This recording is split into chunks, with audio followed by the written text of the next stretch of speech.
एक समय था जब कांग्रेस की सरकार चाहकर भी विकसित देशों के साथ समझौते नहीं कर पाती थी, क्योंकि तब घोटालों के लिए बदनाम कांग्रेस सरकार से समझौते करने में दुनिया को हिचक होती थी।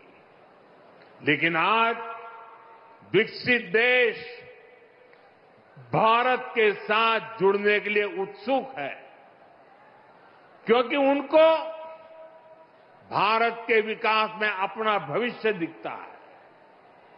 उनको भारत की युवा शक्ति में उम्मीद दिखती है।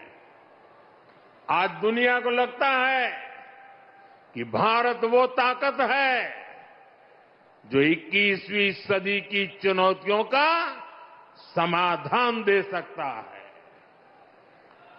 साथियों, बीते वर्षों में भाजपा की सरकार ने जो वैश्विक समझौते किए, उससे लघु और कुटीर उद्योगों से जुड़े लोगों को भी बहुत फायदा होगा। इसका फायदा मेरठ के स्पोर्ट्स का सामान बनाने वालों को होगा। मेरठ की ही कैंची, खुर्जा की क्रॉकरी, मुरादाबाद का पीतल, बागपत का होम फर्निशिंग उद्योग, सहारनपुर की लकड़ी की नक्काशी, लेदर, टेक्सटाइल, ज्वेलरी से जुड़े उद्योग, ऐसे हर लघु और कुटीर उद्योगों को इन समझौतों का बहुत बड़ा लाभ होने वाला है। भाजपा की प्राथमिकता देश के छोटे बड़े शहरों के सामर्थ्य को दुनिया के कोने कोने तक ले जाने का है। यूपी के अलग अलग जिलों की पहचान बढ़ाना है। साथियों, हमारा मेरठ और ये पूरा क्षेत्र लघु उद्योगों का, एमएसएमई का बहुत बड़ा सेंटर है। इस वर्ष जो केंद्र सरकार का बजट आया, उसमें हमने लघु उद्योगों के लिए 10,000 करोड़ रुपए के विशेष फंड की घोषणा की है। इससे यूपी के एमएसएमईज को लोन मिलना बहुत आसान होने जाएगा। बजट में हमने कपड़ा उद्योग के लिए, बुनकर समाज के लिए महात्मा गांधी ग्राम स्वराज योजना की घोषणा की है। इससे खादी, हैंडलूम, हस्तशिल्प को विश्व बाजार तक पहुंचाने में मदद मिलेगी। साथियों, पहले छोटे कारीगर केवल 10 लाख रुपए तक का सामान कुरियर से भेज सकते थे। अब यह सीमा पूरी तरह हटा दी गई है।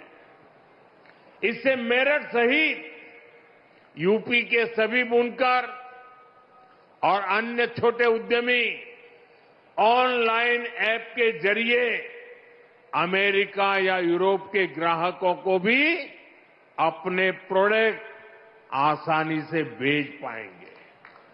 साथियों, मेरठ, हापुड़ और आसपास के इस क्षेत्र ने चौधरी चरण सिंह जी के विजन को शुरुआती दिनों से देखा है। यह हमारी सरकार का सौभाग्य रहा कि हमें चौधरी चरण सिंह जी को भारत रत्न देने का सौभाग्य मिला। भाजपा की डबल इंजन सरकार उनके विजन पर चलते हुए किसानों की आय बढ़ाने के लगातार काम कर रही है। इसके लिए फूड प्रोसेसिंग पर बहुत बल दिया जा रहा है। पीएम किसान सम्मान निधि का पैसा भी छोटे किसानों के बहुत काम आ रहा है। अब तक यूपी के किसानों को पीएम किसान सम्मान निधि के तहत लगभग 95,000 करोड़ रुपए मिल चुके हैं। इसमें मेरठ के किसानों को भी लगभग 800 करोड़ रुपए मिले हैं। भाइयों और बहनों, एक तरफ आज देशवासी भारत को विकसित बनाने के लिए दिन रात मेहनत कर रहे हैं, लेकिन देश में ही कुछ राजनीतिक दल हैं जो भारत की सफलता को पचा नहीं पा रहे हैं।